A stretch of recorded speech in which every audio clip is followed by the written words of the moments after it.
Good afternoon, everyone. In our last session, we discussed about IC 4511 7-segment display, and using for loop, we tried to display 8421 and 1248 with a break of off between both the loops. So now let's start the next topic. We have already completed few topics like LED interface, 7-segment interface, then for loop and L29 3D IC, and also a robot, and then serial communication. So now let's go for the next one, which is analog read and analog write, which means analog input and analog output.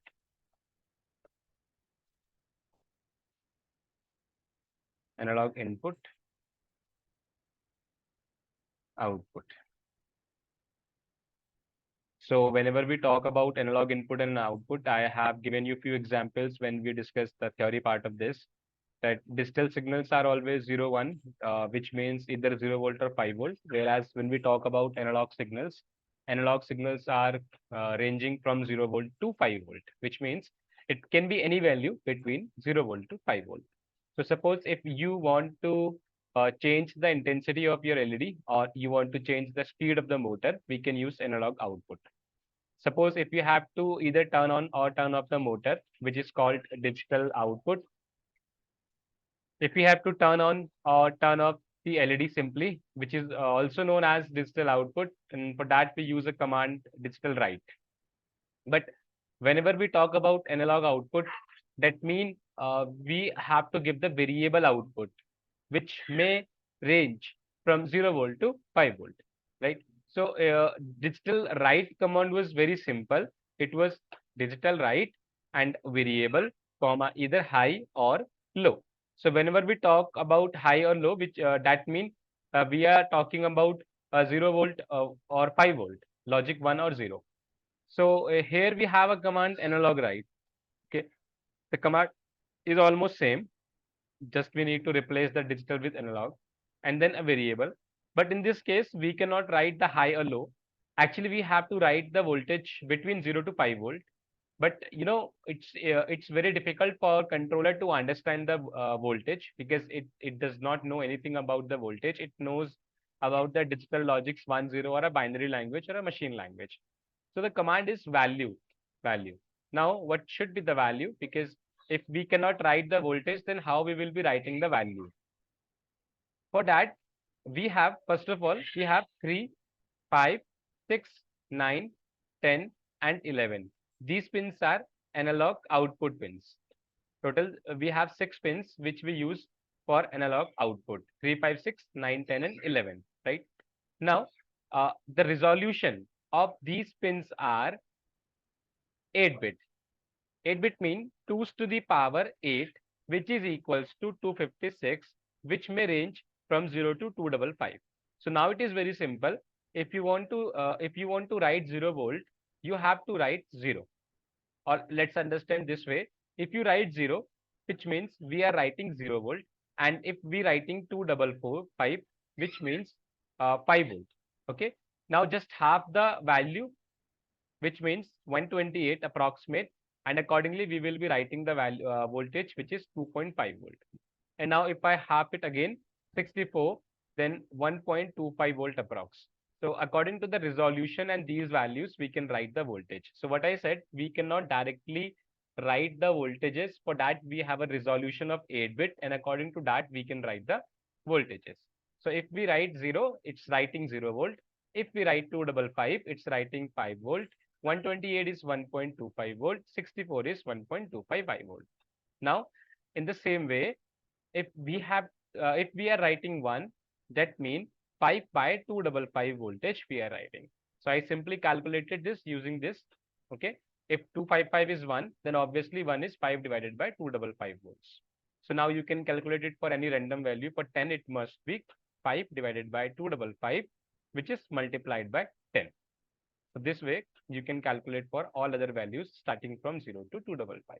So now let's try to create a small program based on the analog write, and then we will come back to analog input as well. Okay. So for analog, right, as I said, we can change the intensity of LED using it. When we start writing the variable voltage from 0 to 5 volt, we can simply change the intensity of the LED. So let's do one thing. Let's start writing all the values from 0 volt to 5 volt, all the values. And if we have to write all the values from 0 to 5 volt, that means we have to write all the values 0 to 255. So for 0 to 0 to 5 volt, we have to write all the values 0 to 255. So, and then slowly we will increase the intensity. Once the LED is having its highest intensity, we will start decreasing it. That means that time we have to write all the voltages from 5 volt to 0 volt, which means the value 255 to 0. And now in this way, if we start writing the code, it will be very lengthy code because we have to write almost 256 values to increase the intensity and then 256 values to decrease the intensity. That means almost 512 line of the code just for analog write command. And then if we start writing the delay in between the commands, it will be almost 1024 times. So 1024 length or 1024 lines of the code is very lengthy. So we can do it using for loop, right? So let's go to the Proteus one first, and I'm picking Arduino Uno, and then let's pick LED animated.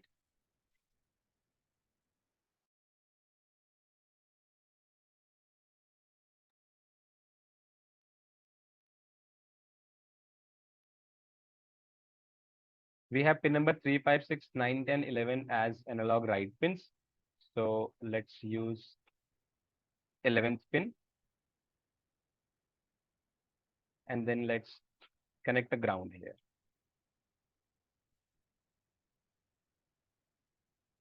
Now let's go to the program. So int LED equals to 11, and then I'm saying pin mode, as we are using this pin as output, so LED comma out.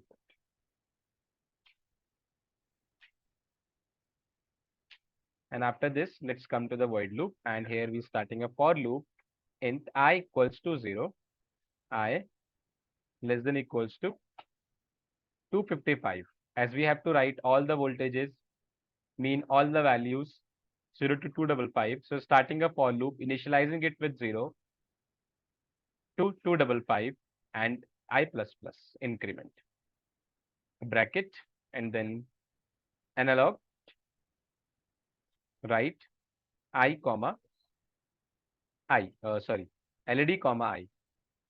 So LED is a variable, I is a value which has values of 0 to 255.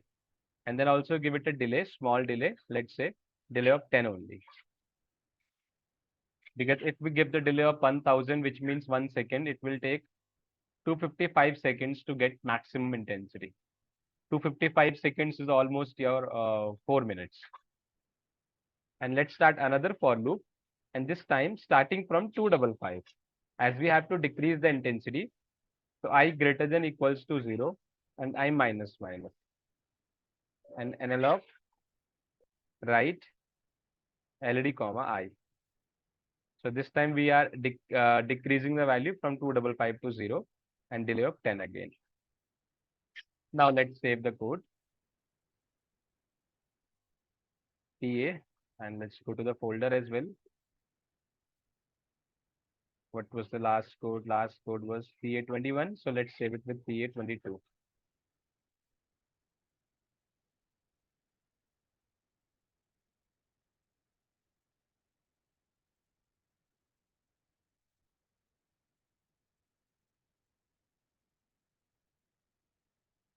Let's wait for code to compile.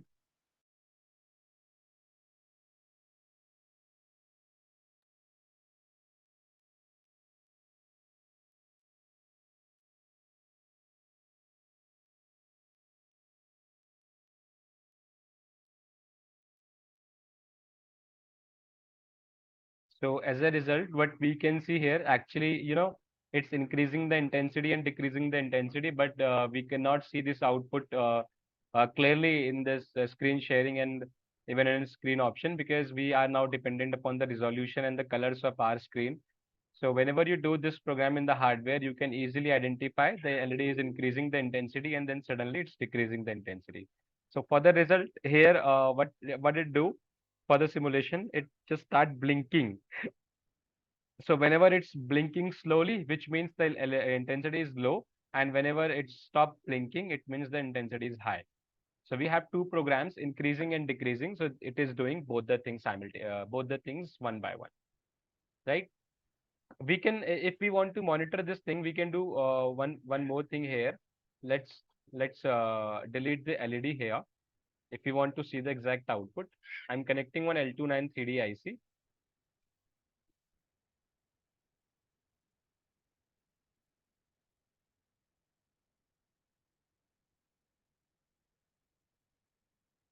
And a motor.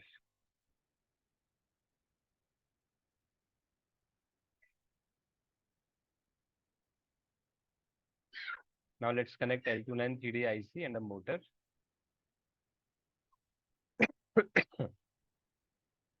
Giving a signal from pin number 11 to input 1, and accordingly we get output at output 1, which I just connected with the positive pin of the motor. And let's give the supplies.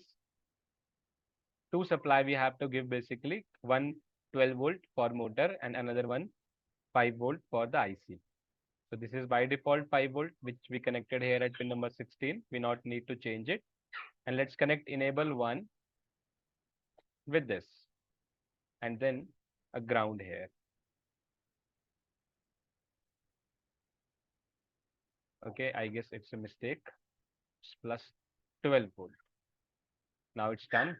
Now we can check the same output. Let me connect the negative pin to ground only. I'm not asking the motor to go anti-clockwise. Only we want to see the variation in the speed in clockwise direction. So now it's increasing the speed of the motor slowly and then start decreasing again. So this is an analog output. Whenever you want to change the speed and the intensity of the LED, speed of the motor, we can try this program. Okay, now let's do one more thing. Let's create a new file. So now I'm doing what? Now I'll try with analog read. Okay, for that, first we need to understand how analog read works. So analog read variable. We can't say what exactly we have to read. Okay, because again we have the values starting from 0 volt to 5-volt, and pins for this analog read are A0 to A5. So total we have 6 pins here again, which we can use for input, analog input, and resolution. So when we talk about analog write, the resolution was 8-bit, but here we have the resolution of 10-bit. So obviously we need to check it. 2 to the power 10, which is equals to 1024, which has a range of 0 to 1023. Now, if you are reading the max value of your sensor, which is 100% value of the sensor, that means we are reading 1023. And if 0% value of the sensor we are reading, that means 0. So why I'm telling you about sensor? Because it is read. So whenever we talk about read, either we can use a sensor which has analog values and a potentiometer. Because in potentiometer we have a phenomena like we have 3 pins. At first pin we will give 5-volt. At third pin we give an ground, and the middle pin, output pin, gives you the voltage between 0 to 5-volt. So obviously it's giving you analog output. Whenever we talk about the buttons, they have simple logic. Either it creates the path or breaks the path. So if it creates the path, it gives 5-volt output, and if it breaks the path, it gives 0-volt output. So that we already used in the case of digital read, but now we are using analog read, so we can consider either sensors or potentiometer. So if you reading the 100% value of your sensor, it will read 1023, and if 0% value of the sensor, it will read in the form of 0 only. Now we can calculate it accordingly.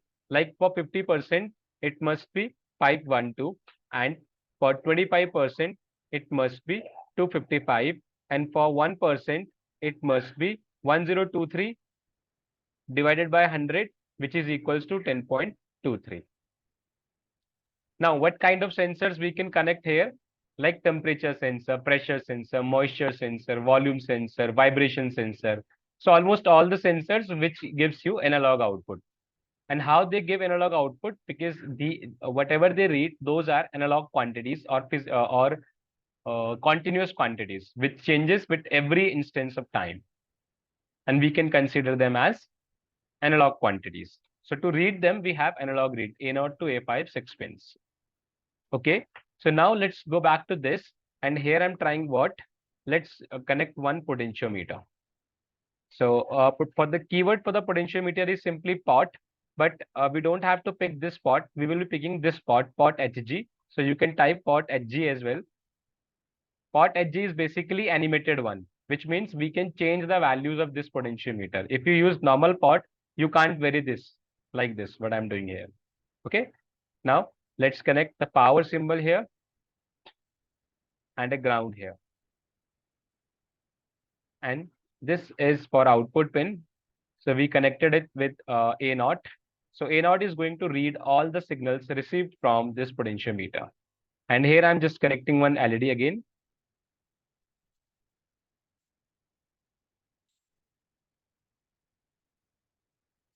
And I'm connecting it with pin number 13 and then a ground. So we will try to use analog read. Okay, how we can use that? Now let's come back to the programming. So simply first, let's say int p equals to, I'm considering a variable p, A0, and int LED equals to 13. And then int PV. PV, I'm taking a variable to read and store the value of potentiometer. So int PV equals to 0, initializing it with 0, and the data type is integer. Now pin mode for P is input, and pin mode for LED is output. Then we not need to declare the pin mode for PV as it's not any pin. It will be just used to store the data of potentiometer. Now here the very first command is to read. So analog read PV, P not PV, and store it to a variable PV. Now let's assume a condition. We will turn on this LED if the value of potentiometer is greater than 68%. Greater than 68%. So firstly, we need to calculate what exact value we are getting at 68%. So it must be 10.23 multiplied by 68. So I'm just using my calculator and checking it. So 68 multiplied by 10.23 is 695.64. 695.64. So now here we can write if PV is greater than equals to. So I'm considering at 68 and greater than 68. 68 and greater than 68. We have to turn on the LED. So PV greater than 695.64, right? And let's start a bracket. Simply write digital, write LED comma high. And next loop is else loop, where we have to turn it off. So digital write LED comma low. So we need to change one more thing here. Almost we have done the coding, but just one thing we need to change. You know, PV is the variable which we use to store the value, whatever we read from P.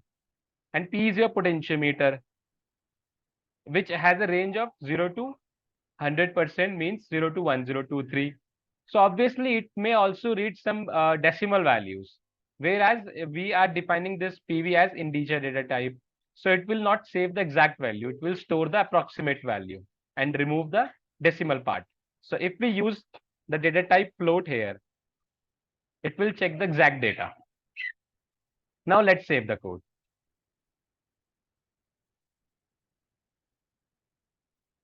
PA and 23. And this also I'm saving.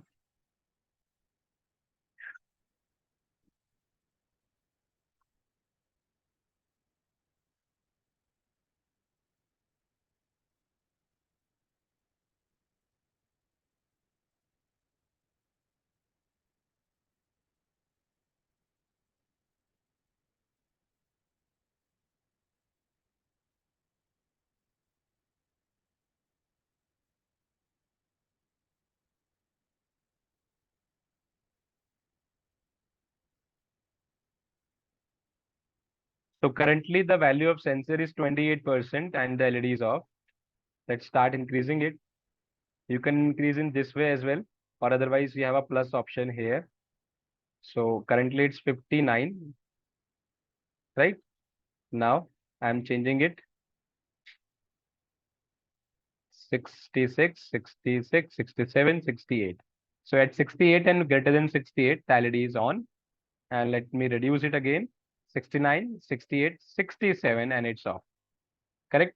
Now we can do this for any other value as well. For example, if we saying we have to check it for 28%, so we need to calculate for the value for 28%, which must be 28 multiplied by 10.23.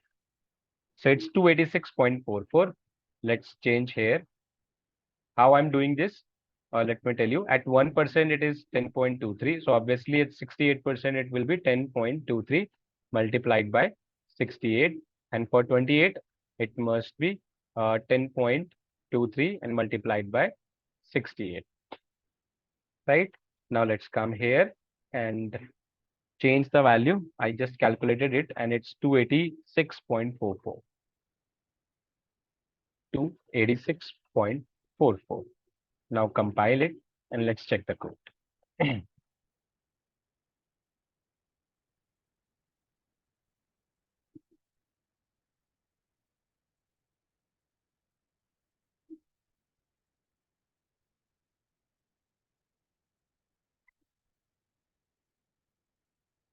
So now the LED is on. It's as the value of sensor is 67, now 54, now 33, and now 16 it's off. Let's see where it is off. 27 it's off and 28 it's on. So I hope you understood the concept of analog read and write. It was very simple. Now let's try to include one more thing in the code.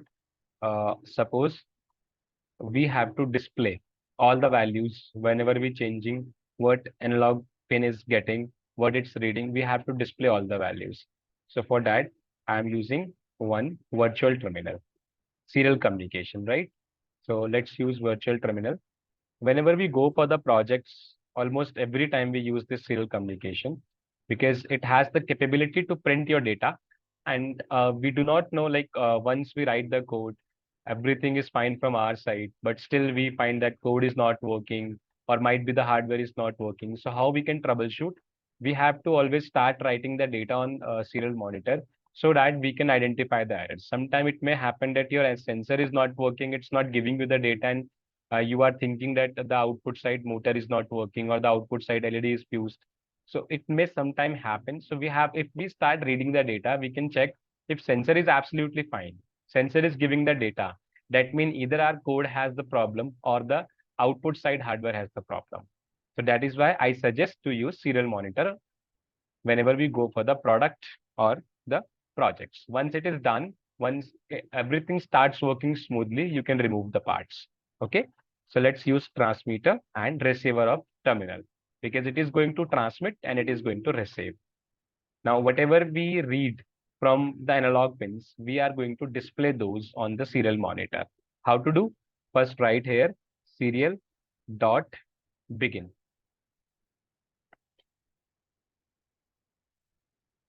Begin 9600, 9.6 kb per second. And here we simply saying serial dot print P. We have to print the value of P. Control S and let's export it.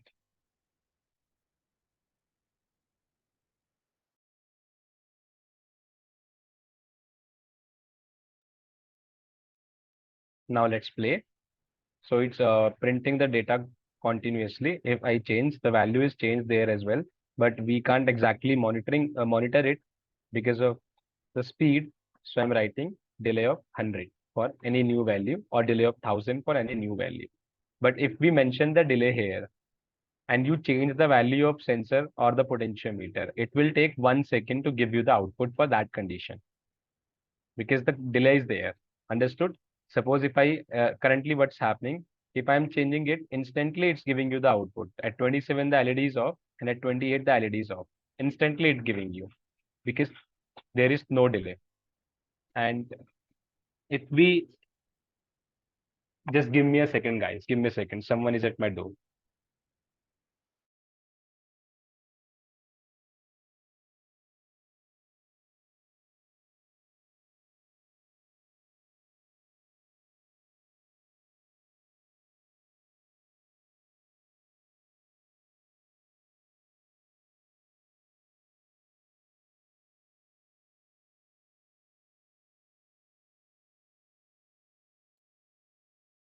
Okay, so what I was telling you. So currently, as soon as I'm changing this potentiometer, like when I'm doing it 27% or 28%, instantly it's giving you the output.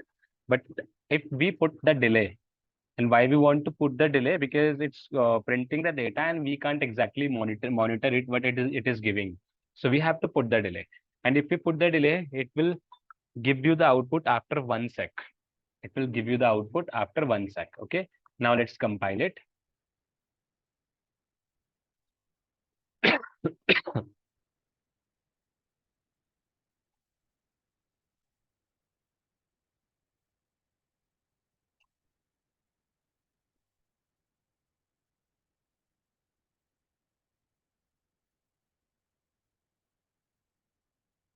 Stop and play. So now it will give you the output after a second.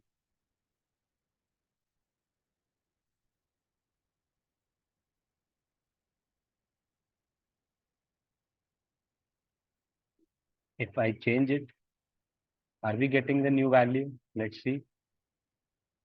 Okay, one more thing we can apply. First of all, we are printing the wrong data. We have to print PV, not P. And also, let's put ln here. ln means skip to new line.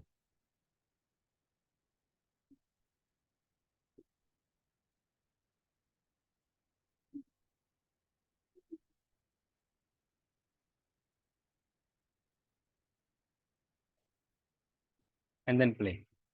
So now it's giving you 932. You can calculate it as it is 91%. So every time it's changing the value, but it will take 1 second to glow the LED. Let me show you.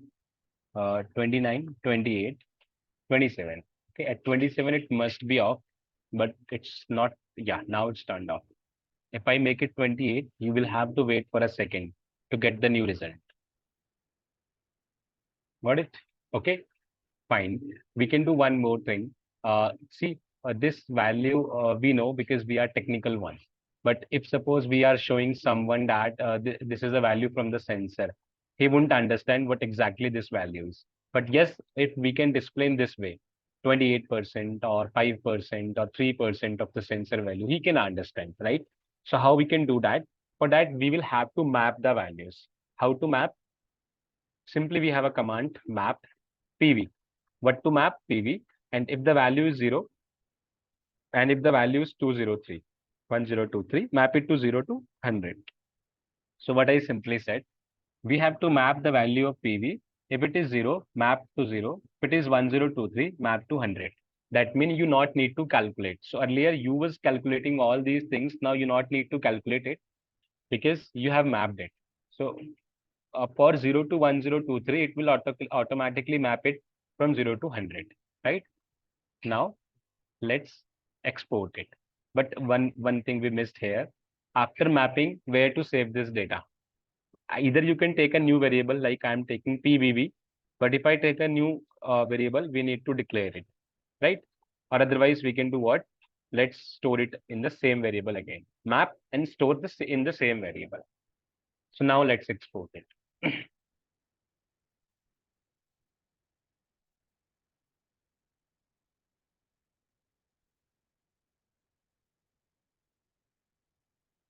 and stop and replay. So it's 287.0. Why it's 287.0? We have mapped it. Wait, stop and play again.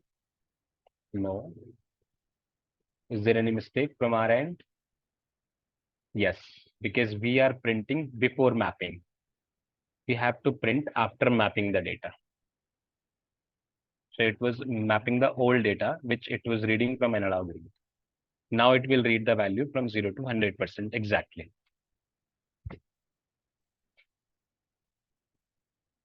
Let's stop and replay. So it's now 28, correct? And now it's 29. Now it's 30. And randomly I'll changing it to 82. Okay. If you want to display the percent sign as well, then here we need to do that. Serial dot print ln percent. And let's remove the ln from here. So it will first print the value of PV and it will put a percentage with it. And also we can display one more thing here, serial dot print value equals to and then PV. So it will print the PV and then percentage.